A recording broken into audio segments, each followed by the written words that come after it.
Hi, I'm Mr. Worker.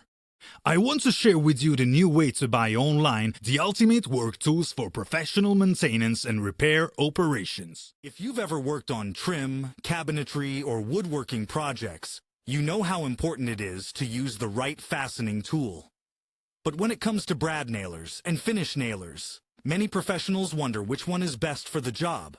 The difference may seem small, but choosing the right tool can make or break the final look of your project. Let's break it down so you never have to second guess again. A brad nailer fires 18-gauge brad nails, which are thin and perfect for light trim, moldings, and delicate woodwork.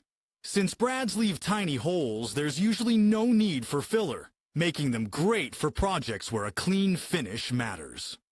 A finish nailer uses 15 or 16-gauge nails, offering stronger holding power for baseboards, crown molding, and cabinetry.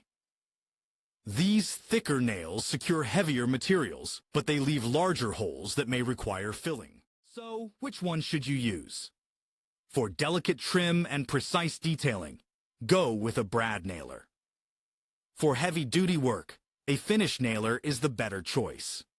If you're looking for high-performance tools, check out DeWalt, Makita, and Bosch nailers, available now on MrWorker.com. Mr. Worker. Work tools for professionals.